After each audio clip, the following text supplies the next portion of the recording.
السلام علیکم wears, hazara.com.pk کی ٹیم آج موجود ہے ایوب میڈیکل کالج ایبٹ آباد میں، جہاں پہ cancer support group of Pakistan کی طرف سے ایک ورک شاپ کا انعقاد کیا گیا ہے، جس میں کینسر کی جو ہے تحقیق اور ریسرچ کے حوالے سے ایک پروگرام انعقاد کیا گیا ہے، جس میں ایبٹ آباد کے جتنے بھی میڈیکل کالجز ہیں ان کے اسٹوڈنٹس کو کینسر کے اوپر ریسرچ کرنے کے لیے ایک ورک شاپ جو ہے تو منعقد کی گئی ہے۔ Cancer support group of Pakistan یہ چاہ رہا ہے کہ پاکستان میں ہزارہ میں اسپیشلی جو ہے تو وہ کینسر کے جو اویئرنیس کے حوالے سے یا اس کے ریسرچ کے حوالے سے کام کیا جائے۔ تو آج hazara.com کی ٹیم یہاں پہ اسٹوڈنٹ سے بھی بات کرے گی، اس کے ساتھ ساتھ ہم پروفیسر حضرات سے بھی بات کریں گے کہ آیا کینسر کو ختم کرنے کے لیے یا کینسر کی جو ہے اس کے لیے میڈیسنز، کس ٹائپ کی میڈیسنز ہونی چاہیے یا کس لیول تک کی ریسرچ کی ضرورت ہے۔ تو آج ہم یہاں پہ ڈاکٹرز کے ساتھ بات کریں گے۔ We are organizing here a very fruitful workshop,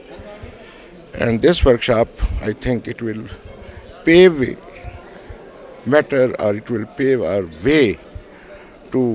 eliminate the cancer, not only in clinical horizon but also in pharmaceutical horizon also. And by establishing blood banks, we will be helping cancer patients and thalassemia patients, inshallah. And we have done a lot of work within past 3-4 years, still in infancy, but inshallah we see by year 2020 this cancer support group, it will be really a community asset, and it will be providing care to the needy people, it will be supporting the people who are in need. Well, it's a very good opportunity for all of us to come here and to participate in it, because at the end of the day we get to do something for the people who are suffering from this disease. So definitely we are part of it and we actively participate in it. Okay, what do you think about that? Our students have the potential to come and solve this disease? Yes, definitely. I mean, I think we have got a lot of potential in us, and there are students who have got capabilities, and they just need a platform so that they can come forward and they can just work for the disease, because this disease is it's growing day by day, and there's no way that we can control it. So this is definitely a very good platform for all of us to work for it. Basic theme یہ کہ پاکستان میں cancer بہت زیادہ ہو گیا ہے، ہم جاننا چاہتے ہیں، ریسرچ کرنا چاہتے ہیں کہ اس کے وجوہات کیا ہیں، نمبر 1۔ پھر ہم اس چیز پہ ریسرچ کرنا چاہتے ہیں کہ کینسر کو ہم کس طرح ٹریٹ کر سکتے ہیں،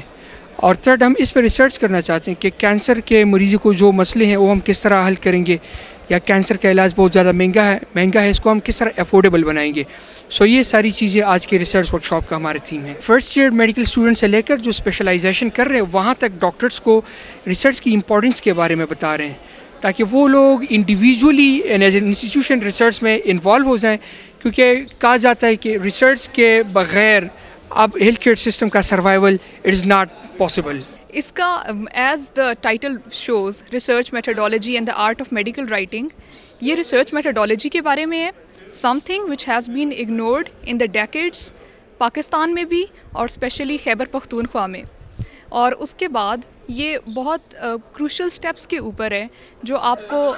you have to take them one by one, qualitative and quantitative steps, اور جن کی مدد سے آپ ریسرچ تک پہنچتے ہیں، آپ اپنا آئیڈیا کس طرح کنسٹرکٹ کرتے ہیں اور آپ کس طریقے سے اس کو جاٹ ڈاؤن کرتے ہیں اور اس کو ایک پیپر کی شکل دیتے ہیں۔ بیسیکلی ریسرچ جو ہے وہ specially among the medical student اس کو بہت زیادہ اگنور کیا جاتا ہے پاکستان میں، اسپیشلی ان کو ریسرچ کا بالکل ٹرینڈ ہی نہیں ہے۔ تو ضرورت یہ محسوس کی جا رہی تھی کہ دنیا کے باقی ملکوں میں جس طرح ریسرچ ہو رہا ہے especially on the undergraduate level, تو ہم بھی اس طرح کوئی انیشیٹو لیں جس سے میڈیکل اسٹوڈنٹس کو آگے آنے کا موقع ملے اور وہ ریسرچ میتھڈالوجیز میں آگے آئیں۔ تو اس لیے ہم نے بہت عرصے سے اس کی ضرورت محسوس ہو رہی تھی، اس لیے ہم نے چاہا کہ ہم ایک ایسا ایونٹ آرگنائز کریں جس میں ہم اسٹوڈنٹس کو بتا سکیں، ان کو ایکسپرٹس سے ملا سکیں اور ان کو ریسرچ میتھڈالوجیز ڈفرینٹ سکھا سکیں۔ اس لیے ہم نے یہ ورک شاپ آرگنائز کیا research methodologies and the art of medical writing پہ۔